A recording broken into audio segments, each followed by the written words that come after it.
በህይወትህ ውስጥ ትናንሽ ፈተናዎች ሲያጋጥሙ በቀላሉ ተስፋ የመቁረጥ ስሜት ይሰማሃል ወይስ አስቸጋሪ ሁኔታዎች ሲመጡ አእምሮ በጭንቀት ይወጠራል? ብዙዎቻችን የአካል ጥንካሬ ለማዳበር ወደ ጂም እንሄዳለን፣ ስፖርት እንሰራለን። ነገር ግን ስለ አእምሮ ጥንካሬ ስንት ጊዜ እናስባለን? የአእምሮ ጥንካሬ ማለት ስሜት የሌለው ድንጋይ መሆን ማለት አይደለም። ይልቁንም ፈተናዎች፣ ውድቀቶችና ጭንቀቶች ሲመጡ ተንበርክኮ አለመቅረትና ተመልሶ የመነሳት አቅም። ጥናቶች እንደሚያሳዩት ጠንካራ አእምሮ ተወልደ የምታገኘው ስጦታ ሳይሆን በየቀኑ በምታደርጋቸው ልምዶች የምትገነባው ውጤት ነው። ዛሬ በዚህ ቪዲዮ አእምሮውን ብረት የሚያደርጉና በማንኛውም የህይወት አጋጣሚ ውስጥ ጠንካራ ሆነ እንድትቆም የሚያስችል 7 ወሳኝ ልምዶች በጥልቅ እንመለከታለን። በተለይ ቁጥር 3 እና ቁጥር 6 ላይ የምናያቸው ልምዶች አእምሮህን ለችግር የሚሰጠውን ምላሽ ሙሉ በሙሉ የሚቀይር ኃይል አለው። ይሄ ቪዲዮ ከማየታችሁ በፊት ግን በአሁን ሰዓት አእምሮአችሁን ይበልጥ ፈታኝ የሆነበትና ወይም የሚያስጨንቃችሁ ነገር ካለ ኮሜንት ላይ አጋሩ። ቪዲዮውን ላይክ በማድረግ ጀምሩት። ወደ ዋናው ይዘት እንለፍ። ስሜትን መቆጣጠር እንጂ አለመካድ።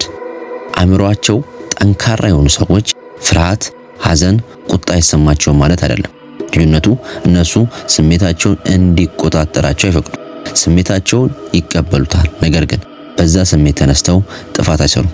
ችግር ሲያጋጥም ወዲያውኑ ምላሽ ከመስጠት ይልቅ ለጥቂት ሰከንዶች ረጋ ብለህ ማሰብ ልማድ አድርግ። አሁን እየተሰማኝ ያለው ስሜት ምንድነው? ይህንን ስሜት በስሜታዊነት ሳይሆን በምክንያታዊነት እንዴት ልወጣው እችላለሁ ብለህ ራስን ጠይቅ። ቁጥር 2 የማይቆጣጠሩትን ነገር መተው። ከፍተኛ የድካምና የጭንቀት ምንጭ ከኛ ቁጥጥር ውጪ ባሉ ነገሮች ላይ አእምሮአችንን ማጨናነቅ ነው። የሌሎች ሰዎች ባህሪ፣ ያለፈ ታሪክህ ወይም የአየር ንብረትህ በአንተ ቁጥጥር ስር አይደሉም። አእምሮ ጠንካራ እንዲሆን ከተፈለገ አቅምህንና ትኩረትህን ሙሉ በሙሉ በምትቆጣጠራቸው ነገሮች ላይ ብቻ አድርግ። የምትቆጣጠራቸው ነገሮች ደግሞ ያንተን አስተሳሰብ፣ ያንተን ምላሽና ያንተን ጥረት ብቻ ነው የሚፈልጉት። ቁጥር 3 ምቾት ከማይሰጡ ነገሮች ጋር መላመድ። አእምሮ እንዲጠነክር ከፈለግ ሁልጊዜም ከምቾት ቀጠና መውጣት አለብህ። ሁልጊዜ ቀላልና ምቹ ነገሮች ብቻ የምትመርጥ ከሆነ ትንሽ ፈተናዎች እንኳን በቀላሉ ይሰብሩሃል። በየቀኑ ራስን ትንሽ ፈታኝ ነገር ውስጥ ክተት። ለምሳሌ ጠዋት በማይመች ሰዓት ተነስተ ስፖርት መስራት፣ አስቸጋሪ ስራዎችን ማስቀደም ወይም አዲስ ክህሎት ለመማር ራስን ማስገደድ። ምቾት ማጣት ስትለምደው አእምሮ ማንኛውንም ፈተና የመቋቋም አቅም ይጨምርልሃል። ቁጥር 4 አሉታዊ አተረጓጎምን ማረም። የምናስበው አስተሳሰብ የህይወታችንን ጥራት ይወስነዋል። አእምሮአችን አብዛኛውን ጊዜ ወደ አሉታዊ አስተሳሰብ የማዘንበል ተፈጥሯዊ ባህሪ አለው። አንድ ችግር ሲመጣ ህይወቴ ተበላሸ ከማለቅ ይልቅ ከዚህ ችግር ምን እንድማር ተፈልጎ ነው ብለህ አስተሳሰብን ቀይር። ውድቀትን እንደ መጨረሻ ሳይሆን እንደ ትልቅ ትምህርትና የእድገት ደረጃ አድርገህ መመልከት ስትጀምር አእምሮ ከሽንፈት በኋላ በፍጥነት የማገገም አቅም ያዳብራል። ቁጥር 5 ወጥ የሆነ ተጋድሎና ዲሲፕሊን። የአእምሮ ጥንካሬ የሚገነባው ስሜትህ ደስ ሲለው ብቻ ስራ በመስራት አይደለም። ስሜትህ ባይኖርህም ቢደክምህም ወይም ደስ ባይልህም እንኳን መደረግ ያለበትን ነገር ማድረግ ስትችል ነው። ይሄ ዲሲፕሊን ይባላል።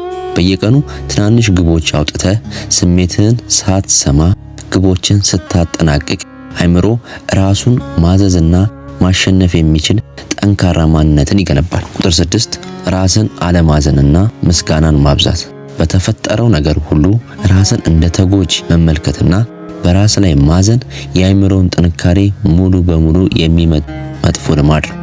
ለምን በእኔ ላይ ሆነ ብለህ ከማማረር ይልቅ ያለህን ነገር በማሰብ ማመስገን ልማድ አድርግ።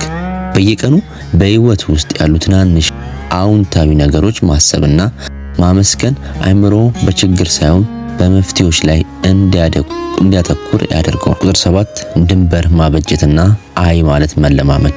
የአእምሮ ጥንካሬ ማለት ሰዎች ደስ ለማሰኘት ብቻ የራስን ሰላም አሳልፎ አለመስጠት ማለት ነው። ጊዜህን፣ ጉልበትህን፣ አእምሮን ሰላም የሚጎዱ ነገሮች ሲመጡ በግልጽና በክብር አይ ማለት መቻል አለብህ። የራስህን ድንበር ማስከበር ስትጀምር አእምሮ ለራስህ የምትሰጠውን ዋጋና ክብር ይረዳል። ይሄ ውስጣዊ ጥንካሬን እጅግ በጣም ይጨምራል። የአእምሮ ጥንካሬ በአንድ ጀንበር የሚገነባ ሳይሆን በየቀኑ በምናደርጋቸው ትናንሽ ውሳኔዎች የሚበቅል ልማድ። እነዚህን 7 ልምዶች ውስጥ ዛሬ በህይወት ላይ መተግበር የምትጀምር የትኛውን ከነዚህ 7 ልምዶች ውስጥ ላንተ ይበልጥ አስፈላጊ ነው ብለህ ያሰብከውና አሁኑኑ ኮሜንት ላይ ጻፍልኝ። ሐሳቦቹን ለማንበብ በጣም ዝግጁ ነኝ።